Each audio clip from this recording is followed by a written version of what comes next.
بالنسبه للاسواق العالميه امبارح الداو بعد نزول في 3 جلسات 800 نقطه قدر ممكن تقف شويه وكان طالع قافل 50 نقطه. احنا من فتره قلنا احنا الفتره اللي جايه دي هيبقوا مرتبطين بالسعوديه. امبارح السعوديه كان عندها دعم رئيسي مهم قوي وده اللي طلعت منه في 2012 اللي هو ال 5800. امبارح جابت 5960 في الرمي بتاعت الجلسه في اول الجلسه، واخر الجلسه كان قافل قرب ال 1.8 الشكل اللي هو يعمله ده كان همر. وكنا قلنا لو الدنيا الدوري قدر يمسك نفسه ممكن يدينا طلوع النهارده.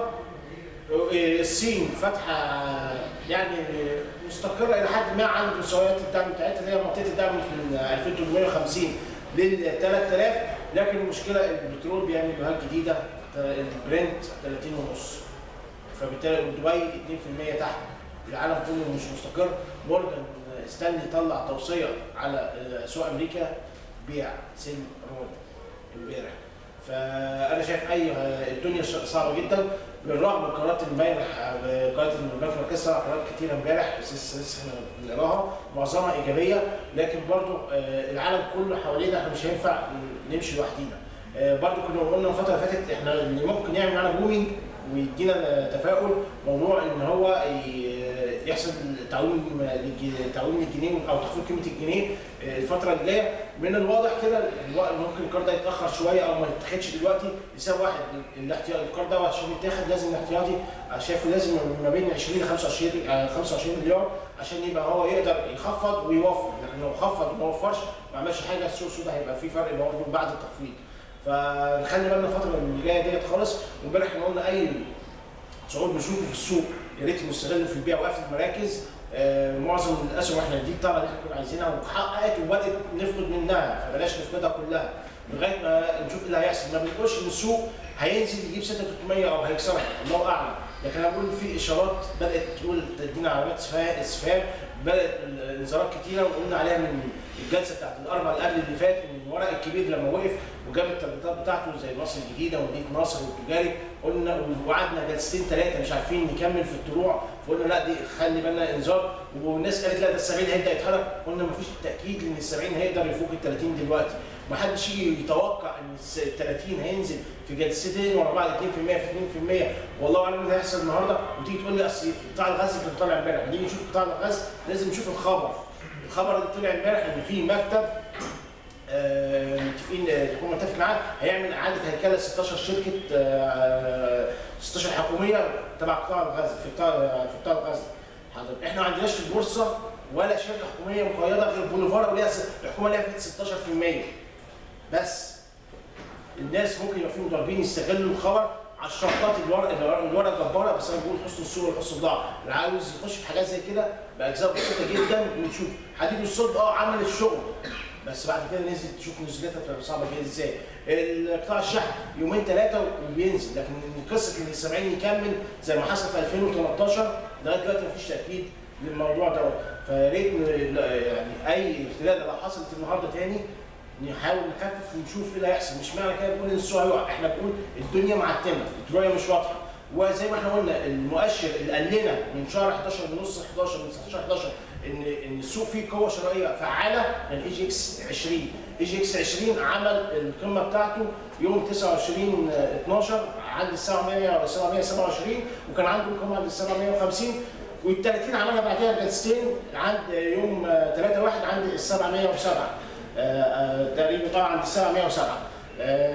دلوقتي احنا ال 750 في اي جي اكس 20 دي مقاومه جباره في اي جي اكس 20، عشان نقول في باور في السوق لازم المقاومه دي تتكسر. ونرجع نقول التاريخ بيعيد نفسه، لما كنا في يناير 2015 لما اي جي اكس 30 عمل هاي جديد عند ال 10000 اي جي اكس 20 لو نفتكر ونرجع بالذاكره احنا قلنا خلي بالنا ان اي جي اكس 20 عنده مقاومه جامده جدا عند 150 وما عملش هاي جديد. فالمؤشر دوت هو اللي بيقرا السوق، هو اللي بيقول السوق صح وللعلم عشان الناس تبقى فاهمه ليه احنا بنقول 20.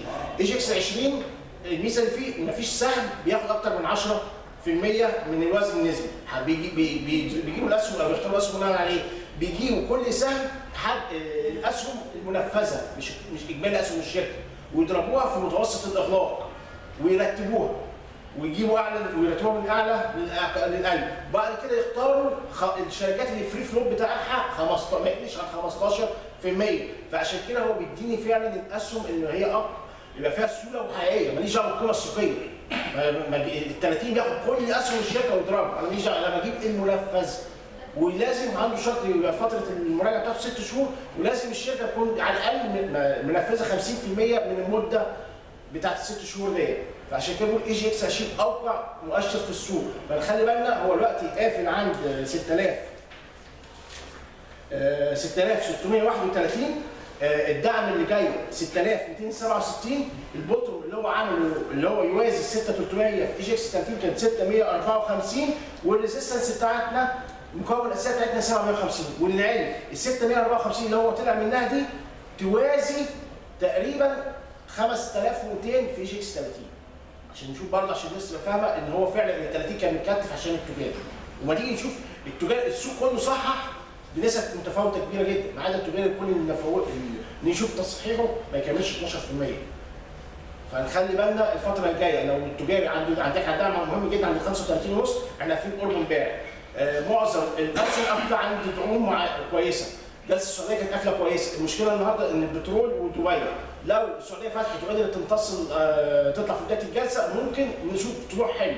النهارده يا ريت نستغله في قفل، مش بكرر عشان ما حدش يقول ده السوق طلع بعد ما احنا بعنا. احنا بنقول نبيع عشان ده الحل السلمي والافضل. عشان ايه اللي هيحصل بعد كده مش عارف. الافضل نستنى يبقى معانا كاش لغايه ما نشوف ايه اللي هيحصل عند ال 750 في اي جي اكس 20.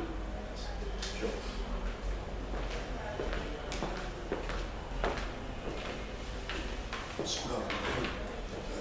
امبارح احنا كنا بنفضل ان الناس من اول الجلسه تبيع عشان يبقى معاها سيوله وتبقى قلنا الكلام ده الصبح. لكن السوق بدا طالع في اول الجلسه والناس ما صدقتش ان السوق مخاطر السوق وان السوق هيكمل طلوع.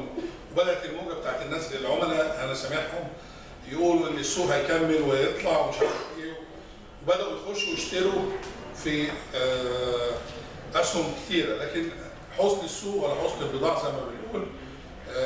احنا شايفين في الفتره الجايه دي ان شاء الله، وانا شايف بالذات الفتره اللي جايه دي ان في مخاطر عاليه، فالفلوس هي افضل حاجه في الوقت الحالي. انا شايف التسهيل والانتظار لغايه ما نشوف ايه الجديد اللي هيبقى على مستوى العالم.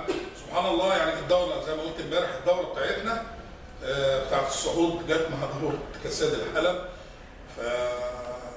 يعني الفلوس في الوقت الحالي رغم وجود اسهم كويسه جدا كل حاجه، الا ان حسن السوق ولا حسن البضاعه. ودينا شفنا هي بتشتري بعض الشركات بتراب الفلوس ورغم ذلك الناس بتبيع. فانا رايي الفتره ديت ان احنا هنشتغل على تي بلس 1، ده اقصى حاجه، ما نبيتش حاجه للتسويه. انا شايف ان الفلوس في الوقت الحالي اضمن حاجه.